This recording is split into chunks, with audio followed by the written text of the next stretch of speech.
High student, আমি প্রিয়াঙ্কা বৈদ্য চলে এসেছি আরেকটা নতুন ভিডিও নিয়ে। আজকে আমরা যেটা নিয়ে আলোচনা করব, তোমাদের ক্লাস 9-এর লাইফ সায়েন্সের চ্যাপ্টার 1-এর পার্ট 2 নিয়ে আলোচনা করব এবং সেখানে জীব বৈচিত্র্য নিয়ে আমরা আলোচনা করব।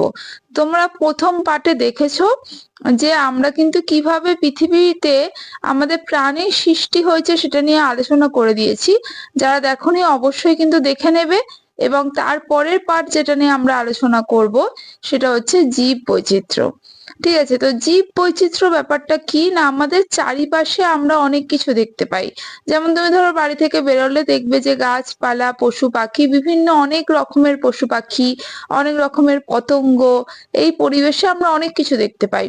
তো সবাই সবার থেকে কিন্তু আমরা আলাদা। একটা পতঙ্গ বা একটা যদি বলি যে পশু, একটা উদ্ভিদ, সবাই সবার থেকে আলাদা।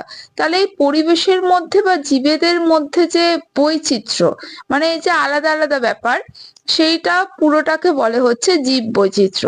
তাহলে জীবেদের মধ্যে যে বৈচিত্র্য তাদের বলে হচ্ছে জীব বৈচিত্র্য। সবাই সবার মতো, সবাই কিন্তু সবারটা থেকে আলাদা হচ্ছে। ঠিক আছে, এবার দেখো যে জীব বৈচিত্র্য যেটা আলোচনা করছি, ধরো একটা সমুদ্রের মধ্যে দেখবে যে বিভিন্ন রকমের কোরাল আছে, বিভিন্ন কালারের কোরাল রয়েছে। তার বিভিন্ন রকমের মাছ আছে, ছোট মাছ আছে, বড় মাছ রয়েছে। এই যে ব্যাপারটা, তাহলে সবাই সবার থেকে আলাদা। বিভিন্ন পরিবেশে যত রকমের জীবেরা রয়েছে, সেই জীবেরা কিন্তু সবাই সবার থেকে আলাদা এবং নিজেদের নিজেদের বৈশিষ্ট্য রয়েছে।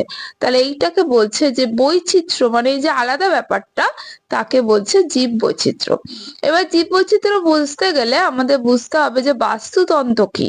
বাস্তুতন্ত্র হচ্ছে, ধরো সূর্যের আলোকে কাজে লাগিয়ে একটা সবুজ উদ্ভিদ কি করছে, যে গ্লুকোজ জাতীয় খাদ্য তৈরি করছে, এবং সবুজ উদ্ভিদটাকে ধরো কোনো ঘাস ফড়িং খাচ্ছে, সেই ঘাস ফড়িংটাকে আবার ব্যাঙে খাচ্ছে, আবার সেই ব্যাঙটাকে একটা সাপে খাচ্ছে।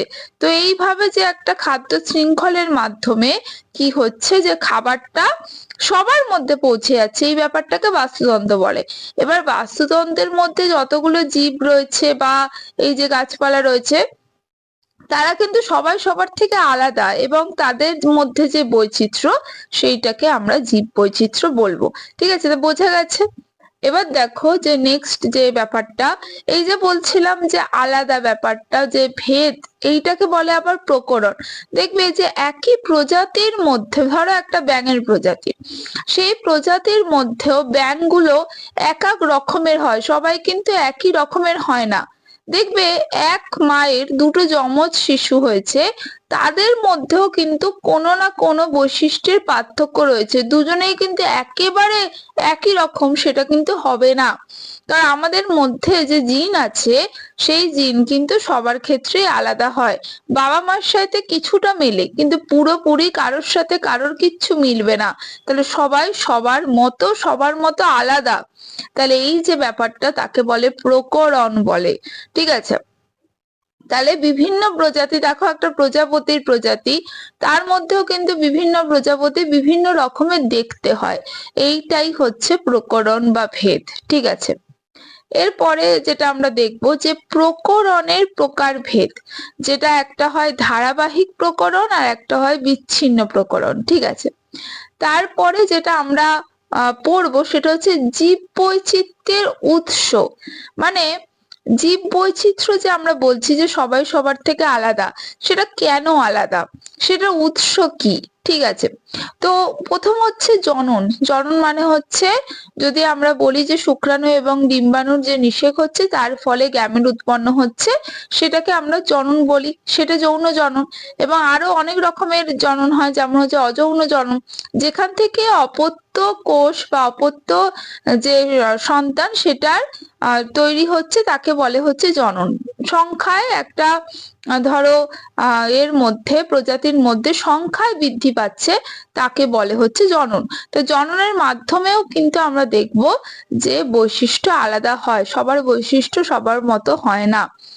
মিউটেশন মানে কি? মিউটেশন মানে হচ্ছে আমাদের এই যে জীব দেহ, তার মধ্যে প্রচুর কোষ আছে, সেই কোষের মধ্যে কি আছে না, নিউক্লিয়াস আছে, সেই নিউক্লিয়াসের যে নিউক্লিয় জালিকা সেটা থেকে ক্রোমোসোম তৈরি হয় এবং সেই ক্রোমোসোমের মধ্যে ডিএনএ থাকে আর ডিএনএ এর ছোট্ট অংশকে বলে জিন। ঠিক আছে, এই জিনের যদি হঠাৎ করে কোনো চেঞ্জেস হয় তাকে বলে হচ্ছে মিউটেশন। ঠিক আছে, তাহলে জীব বৈচিত্র্য এইসব কারণে হয়। এবার কটা কথা বলি যে প্রাকৃতিক নির্বাচন মানে কি, সেটা চার্লস ডারউইন বলেছিলেন। এবং প্রাকৃতিক নির্বাচন মানে হচ্ছে প্রকৃতি তোমাকে সিলেক্ট করছে। আগে বলি যে অভিযোজন মানে কি। অভিযোজন মানে হচ্ছে পরিবেশের পরিবর্তনের সাথে মানিয়ে নিয়ে চলা। যারা পরিবেশের পরিবর্তনের সাথে মানিয়ে নিতে পারে প্রকৃতি তাদেরকেই বেঁচে থাকতে সাহায্য করে, না তাদেরকেই সিলেক্ট করে বেঁচে থাকার জন্য। তো একটা গল্পের মতো শুনে নাও যে চার্লস ডারউইন বলেছিল যে অনেক অনেক বছর আগে দু রকমের জিরাফ আমাদের পরিবেশে ছিল। একটা হচ্ছে হরিণের মতো দেখতে জিরাফ এবং আরেকটা হচ্ছে দীর্ঘ গিবড়া যুক্ত গলাযুক্ত জিরাফ, যেটা আমরা এখন দেখতে পাই। তো যেটা হরিণের মতো যে জিরাফ গুলো ছিল তারা কিন্তু ওই ডালের উঁচু ডালের যে পাতা সেটা অবধি তাদের গলা পৌঁছাতো না। ঠিক আছে, এবং যাদের গলাটা লম্বা ছিল তাদের কিন্তু সেই পাতা অবধি তাদের কিন্তু গলা পৌঁছাতো। তো সেই জন্য প্রকৃতি কাদের সিলেক্ট করবে, যারা পরিবেশের পরিবর্তনের সাথে মানিয়ে নিতে পারছে, মানে দীর্ঘ গিবড়া যুক্ত যে জিরাফ ছিল তারাই কিন্তু সিলেক্টেড হলো এবং তাদের যে গলা সেটা আরো কিন্তু লম্বা হতে শুরু করলো এবং এখনকার দিনের যে আমরা জিরাফ দেখতে পাই সেরকম হতে শুরু করলো। এবং হরিণের মতো দেখতে যে জিরাফ ছিল তাদের কিন্তু বিলুপ্ত হয়ে গেল। ঠিক আছে, এটাই হচ্ছে প্রাকৃতিক নির্বাচনবাদ। এবার দেখো যে প্রাকৃতিক নির্বাচনবাদের যে ব্যাপারটা বললাম যে পরিবেশের সাথে পরিবর্তনের সাথে মানিয়ে নেওয়ার ক্ষমতা। দেখবে যে মরু ভাল্লুক যারা রয়েছে তারা কিন্তু ওই পরিবেশে মানিয়ে নিয়ে রয়েছে। তাদের যে চামড়া সেগুলো মোটা হয়, লোম যুক্ত হয়, বেশি বড় লোম হয়, সেই পরিবেশের সাথে মানিয়ে নেওয়ার ক্ষমতা তাদের তৈরি হয়েছে বলেই কিন্তু প্রকৃতি তাদের সিলেক্ট করেছে এবং তারা এখনো অস্তিত্ব বজায় রেখেছে। ঠিক আছে, আর যারা অস্তিত্ব বজায় রাখতে পারেনি, প্রকৃতির সাথে মানিয়ে নিতে পারছে না, তারা কিন্তু বিলুপ্ত হয়ে যাচ্ছে। ক্লিয়ার? এবার দেখো যে আমরা এবার বায়োলজি নিয়ে কথা বলবো, জীববিদ্যা।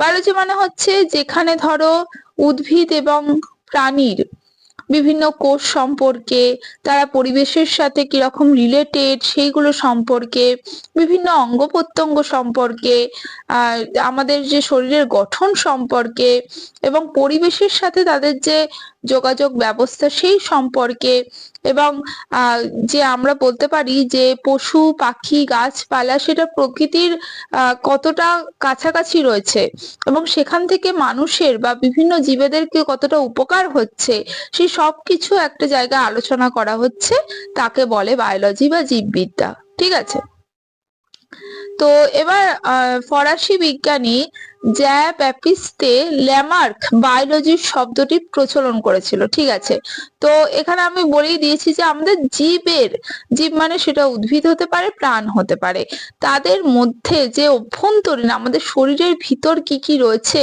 কি কি কার্যাবলী হচ্ছে, পরিবেশের সাথে একটা জীবের সম্পর্ক এবং কতটা আমরা জীববিদ্যা নিয়ে সেটা উপকারিত হচ্ছে, সেই সব কিছু একটা জায়গায় যেখানে আলোচনা করা হচ্ছে তাকে বলে জীববিদ্যা বা বায়োলজি। ঠিক আছে, এবার বায়োলজির আমরা প্রধানত দুটো পার্ট আছে, একটা হচ্ছে জুলজি যেটাকে প্রাণীবিদ্যা মানে হচ্ছে পশু পাখি বা প্রাণ নিয়ে, যেখানে প্রাণীদের নিয়ে আলোচনা করা হচ্ছে সেটা প্রাণীবিদ্যা বা জুলজি। উদ্ভিদবিদ্যা মানে হচ্ছে বটানি, যেখানে আমরা দেখব যে শুধুমাত্র উদ্ভিদ নিয়ে আলোচনা করা হচ্ছে সেটা হচ্ছে আমরা উদ্ভিদ বিদ্যা বলছে। ঠিক আছে, এবার দেখো বায়োলজির মধ্যে যে দুটো পার্ট রয়েছে সেটা হচ্ছে একটা হচ্ছে পিওর বায়োলজি আর একটা হচ্ছে অ্যাপ্লাইড বায়োলজি। ঠিক আছে, তার মধ্যে অনেকগুলো ভাগ আছে, সেগুলো অবশ্যই তোমরা দেখে যাবে, প্রশ্ন আসতে পারে। এবার দেখো এখানে যেটা আলোচনা করা হচ্ছে সেটা হচ্ছে জৈব রসায়ন। ঠিক আছে, যেখানে রসায়ন কেমিস্ট্রির ব্যাপার রয়েছে সেই জৈবর সাথে বায়োর সাথে, সেটা হচ্ছে জৈব রসায়ন। আণবিক জীববিদ্যা ঠিক আছে, আণবিক মানে হচ্ছে আমরা ক্ষুদ্র ক্ষুদ্র যে জিনগত যে বিদ্যাগুলো রয়েছে, আণবিক জীববিদ্যা, ইমিউনোলজি রয়েছে, বংশগতি বিদ্যা রয়েছে, হিস্টোলজি আমাদের যে শরীরের মধ্যে যে কোষ কলা এগুলো রয়েছে তাদের গঠন যেখানে আলোচনা করা হচ্ছে, এবং অ্যানাটমিও সেই অঙ্গ গুলো নিয়ে যেখানে আলোচনা করা হচ্ছে, তাদের গঠন নিয়ে যেখানে আলোচনা করা হচ্ছে। ফিজিওলজি মানে হচ্ছে ধরো রক্ত, হৃৎপিণ্ড, শারীরবিদ্যা যেটাকে বলছে সেখানে আলোচনা করা হচ্ছে। ইকোলজি মানে হচ্ছে বাস্তুতন্ত্র, একটু আগেই বুঝিয়েছি যে উদ্ভিদের সাথে প্রাণীদের যে সম্পর্ক রয়েছে সেইগুলো যেখানে আলোচনা করা হচ্ছে। তারপরে অভিব্যক্তি রয়েছে, ইভলিউশন মানে আমরা যে আগে ছিলাম বন মানুষ থেকে আস্তে আস্তে পরিবর্তনের মাধ্যমে এই আধুনিক মানুষে পরিণত হয়েছি, সেই ব্যাপারটা হচ্ছে অভিব্যক্তি। বায়োটেকনোলজি যেখানে টেকনিক্যাল ব্যাপার দিয়ে আমাদের বায়োলজির সাথে রিলেটেড করে যে বিদ্যা তাকে বলে বায়োটেকনোলজি। অঙ্কোলজি মানে হচ্ছে ক্যান্সার জনিত ব্যাপার নিয়ে আলোচনা করা হচ্ছে, সেটা হচ্ছে অঙ্কোলজি। অর্নিথোলজি মানে হচ্ছে পাখি নিয়ে আলোচনা করা হচ্ছে, ঠিক আছে। অ্যান্টোমোলজি মানে হচ্ছে পতঙ্গ নিয়ে যেখানে আলোচনা করা হচ্ছে, ঠিক আছে। সেরিকালচার এসব মত নিয়ে যেখানে আলোচনা করা হচ্ছে তাকে সেরিকালচার। এবং অ্যাগ্রোমি যেটা রয়েছে সেটা হচ্ছে কৃষি বিদ্যা নিয়ে যেখানে আলোচনা করা হচ্ছে তাকে বলা হচ্ছে অ্যাগ্রোনমি, ঠিক আছে। নেক্সট যেটা দেখবো সেটা হচ্ছে জীববিদ্যা এবং তোমাদের ইলেকট্রনিক্স সহযোগে যেটা তৈরি হচ্ছে যে শাখা তাকে বলে হচ্ছে বায়োনিক্স বলে, ঠিক আছে, বায়োনিক্স বলে। এবং জীববিদ্যা এবং টেকনোলজি সহযোগে যে গঠিত শাখা তাকে বলে হচ্ছে সাইবারনেটিক্স, ঠিক আছে।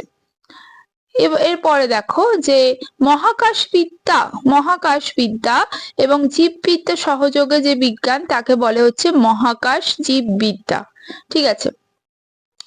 এবার এইগুলো এক একটা রয়েছে। এবং জীব আমাদের যে বায়োলজি সেটা প্রয়োগ মানে হচ্ছে বিভিন্ন খাদ্য উৎপাদনে সাহায্য করছে, আমাদের জীববিদ্যাকে কাজে লাগিয়ে উন্নত ধরনের ধান, গম এগুলো তৈরি করা হচ্ছে।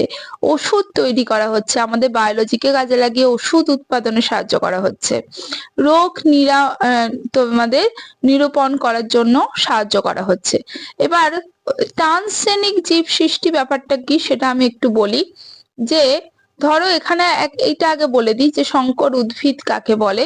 ধরো আলু গাছের কোষের মধ্যে যে অংশটা তাকে বলে প্রোটোপ্লাজম, ঠিক আছে। তাহলে আলু গাছের প্রোটোপ্লাজম নেওয়া হয়েছে এবং টমেটো গাছের প্রোটোপ্লাজম নেওয়া হয়েছে, সেই দুটোকে ফিউশন মানে একজোট করে দেওয়া হয়েছে, করে দিয়ে একটা সংকর উদ্ভিদ তৈরি করা হবে যেটা দেখতে এরকম হবে অনেকটা, যে ওপর দিকটা টমেটো এবং নিচের দিকটা আলু, ঠিক আছে। তাহলে এইরকম করে আমরা কিন্তু যে কৃষি বিদ্যা বা আমরা বলতে পারি যে এই টেকনিককে আমরা কাজে লাগিয়ে অল্প সময়ের মধ্যে আমরা একটা গাছের মধ্যে টমেটো আলু দুটোই তৈরি করতে পারছি, এই ব্যাপারটা কিন্তু বায়োলজির আমরা একটা অ্যাডভান্টেজ পাচ্ছি, ঠিক আছে। ট্রান্সজিন কি ব্যাপারটা না, ট্রান্সজিন মানে হচ্ছে একটা ধরো এখানে একটা গরু দেখানো হয়েছে, তার মধ্যে একটা জিন আছে, আমি এক্ষুনি জিন কাকে বলে বললাম, কোষের মধ্যে আমাদের জীবদেহ কোষ দিয়ে তৈরি এবং কোষের মধ্যে নিউক্লিয়াস থাকে, ঠিক আছে। সেই নিউক্লিয়াস থেকে ক্রোমোসোম তৈরি হয়, সেই ক্রোমোসোমের মধ্যে ডিএনএ থাকে, সেই ডিএনএ এর একটা ছোট্ট অংশকে জিন মানে, মোদ্দা কথা আমাদের শরীরের মধ্যে কোষের মধ্যে জিন আছে, ঠিক আছে। সেই জিনটাকে যদি আমরা অন্য কোনো জীবের দেহে অ্যাপ্লাই করে দিই, ঠিক আছে, তাহলে একটা আমরা গরু নিয়েছি, তার জিনটাকে অন্য একটা গরুর মধ্যে ইনজেক্ট করে দেব, তার ফলে দুটো জিনের মিশ্রণে যেটা তৈরি হবে সেইটাকে বলে ট্রান্সজেনিক অ্যানিমাল, ঠিক আছে, প্রাণী, ট্রান্সজেনিক প্রাণী।